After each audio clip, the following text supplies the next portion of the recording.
Thick fog is causing travel disruption around the UK, and forecasters warn it's likely to continue for much of today.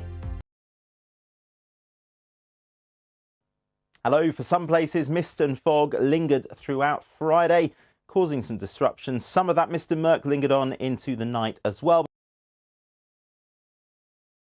OK, the weather. Fog. You took a picture, didn't you? I did. Of the Snake Pass, because it was the Snake Pass. It was the A57 going over from Greater Manchester to Sheffield. I was going over on Boxing Day morning. And you could see the blanket of cloud basically covering the entire westward view. Beneath you? Beneath me, absolutely, and it was spectacular. And then I came back the other way a few hours later, and it was equally as amazing, and it's still there. I think there's been a lot of travel disruption. Well, we know there has been. Elizabeth's going to tell us whether or not we should expect more today in terms of fog. Morning, Elizabeth.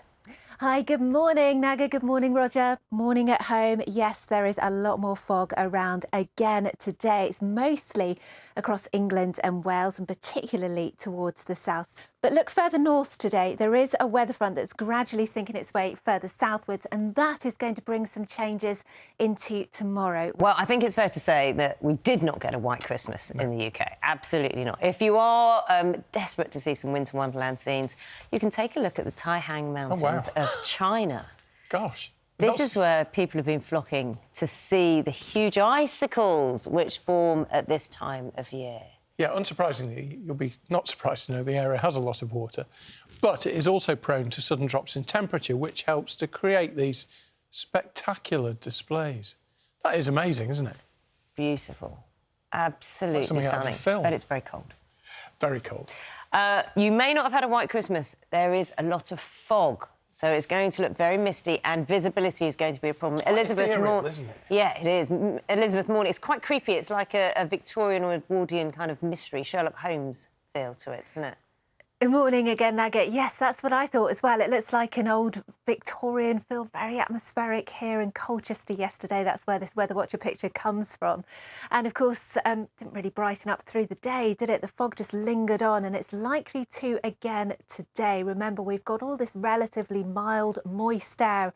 Once it cools, then it just fogs out, and the fog just lingers on because there's no wind to help lift it up. This piece of music might be quite familiar.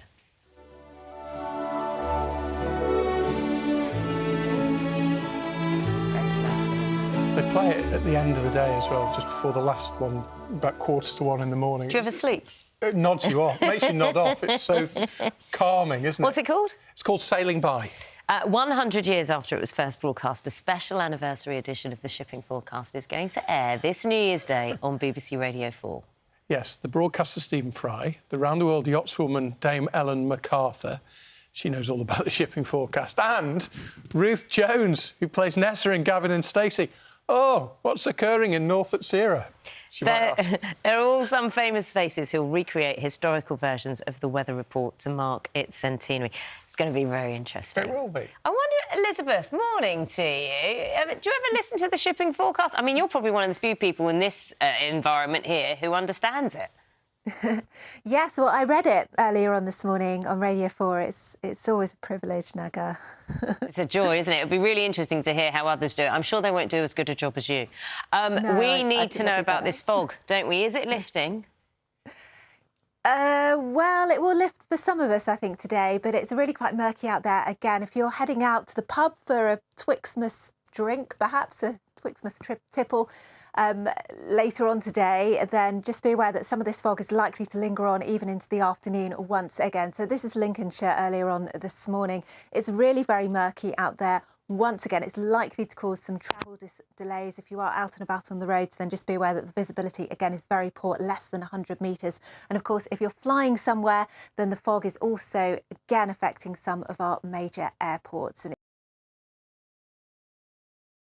We're not even in London. We were talking about it yesterday, though. It's been terrible. Boxing Day, I came up on Boxing Day, and it was horrific up here. Real pea soup all around the country. It's been all over the place, hasn't it, Elizabeth? It's going to lift finally today, isn't it?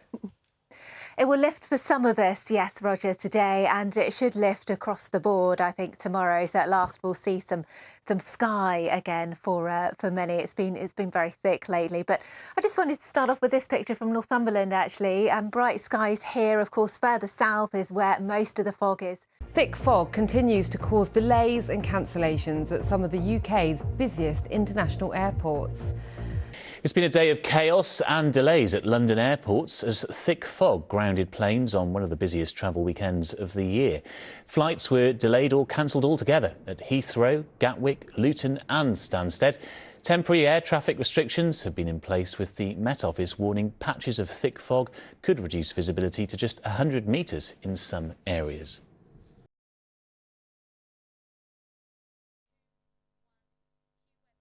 Hello there. It's still misty and murky across large parts of England and Wales, but the fog is not as extensive as it has been and through the rest of the weekend. At the end of the year, it's in Scotland from the central belt northwards that there could be some travel disruption. There'll be some rain, heavy rain, and some snow for a while. That will tend to melt, but it could lead to some local flooding.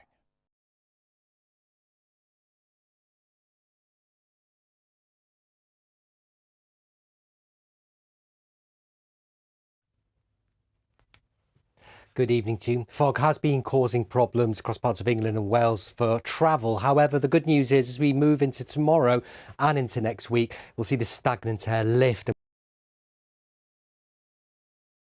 Hello. Well, our Christmas weather has lacked in snow. It's made up for with endless cloud, mist and drizzle. Now, there is an end in sight. Towards the end of the year and the start of the new one, our weather will turn much more active. And from Thursday onwards next week, we open the door to some colder air coming down from the north, so a change in the feel of the weather once again. So the cloud and the mist and the drizzle is about to be out of the way. Wetter, windier towards the end of the year and the start of the new one, and then colder. Enjoy your evening. Hello there. Some higher parts of England and Wales have again been sticking out above this misty low cloud today.